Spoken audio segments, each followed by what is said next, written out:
ได้กันเลยทุกคนมันได้มาพี่น้อง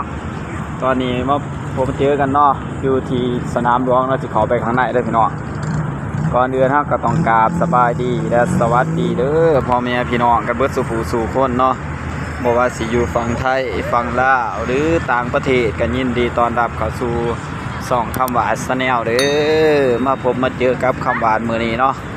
คำหวานมาถ่ายบรรยากาศให้พ่อแม่พี่น้องเขาเบิ่งที่สนามหลวงนี่พี่น้องบอกคนเพิ่นเขาไปข้างหน้าอีหลายดีเลยเห็นบ่นี่นะต่อแถวกันเขาไปข้างหน้าอีหลายดีเลยพี่น้องคนหลายขนาดเลยนี่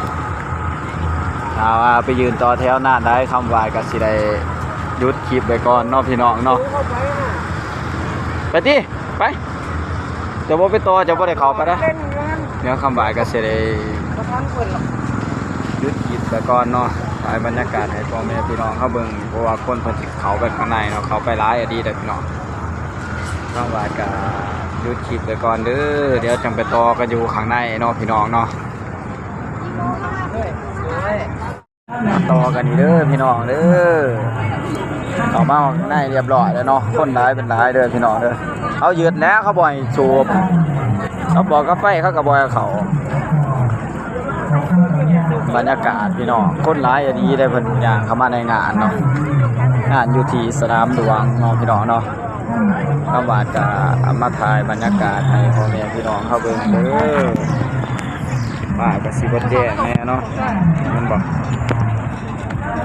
เอาว่าบ่แจ้งก็ขอโทษขออภัยเด้อพ่อแม่พี่น้องทุกคนทุกคนมาต่อกันนี่เด้อพี่น้องเด้อหลังจากเข้ามาแล้วเข้ามาแล้วเนาะในงานเนาะเห็นบ่ก็สิเข้ามาอะไรพี่น้องเอ้ยคนหลายดีหลายเป็นหลายเลยคนยังจะว่าหลายอยู่เนาะเห็นบ่เข้ามาข้างในเห็นบ่พี่น้องไม่ยัง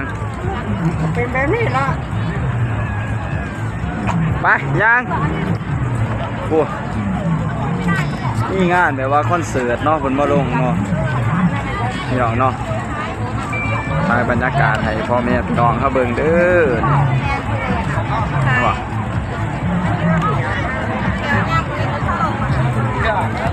คนหลายเป็นหลายเลยพี่น้อง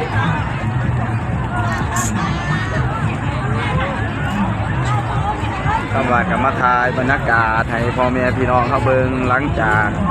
ดินน้ำเรียบร้อยแล้วเนาะกับมาถ่ายอยู่ที่สนามหลวงเพราะว่าเพิ่นมีงานเนาะพี่น้องเนาะ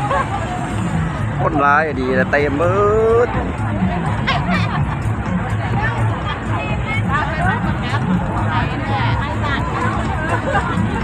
ใครเขามาชมคลิปนี้เดี๋ยวก็อย่าลืมเนาะกดติดตามกดไลค์กดแชร์คอมเมนต์กันเข้ามาหรือเพื่อเป็นกำลังใจคำว่าได้ทำคลิปต่อไปให้พ่อแม่พี่น้องเขาเลยครับได้ชมเนาะคลิปนี้ก็บ่มีหยังหลายก็ถ่ายบรรยากาศบอนท่องเที่ยวให้พ่อแม่พี่น้องเขาเบิ่งเนาะคนหลายหลังจากเพิ่นดื่มน้ำเรียบร้อยแล้วเนาะ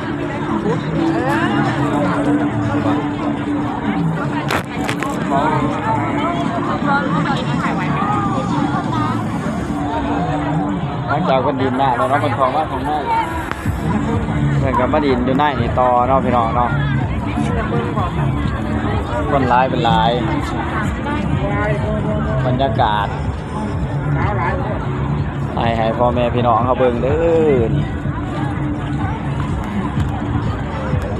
ถ้าพาบ่แจ้งก็ต้องขอโทษขออภัยพ่อแม่พี่น้องกันเบิดสุขสู่คนเนาะเพราะว่าใส่ในถุงยางเนาะถุงยางกันกรองเด้บัดเวลาเพิ่นสิดินน้ำเนาะบ่ให้น้ำมาถือโทรศัพท์ถ้าถือโทรศัพท์เฮาก็โทรศัพท์มันสิตายเนาะได้ใส่ถุงยางกันไว้คนมันหลายเกินได้พี่น้องแล้วคำว่าก็สิจบคลิปไปก่อนเนาะพี่น้องเนาะถ้าสิถ่ายยาวหลายก็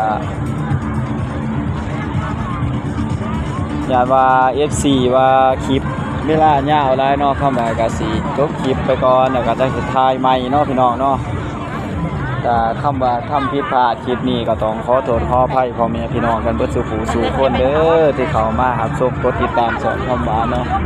ต้องคลิปหมายความว่าตั้งแต่ต้นจนจบแล้วก็บ่ขามโฆษณาเด้อพี่น้องเด้อ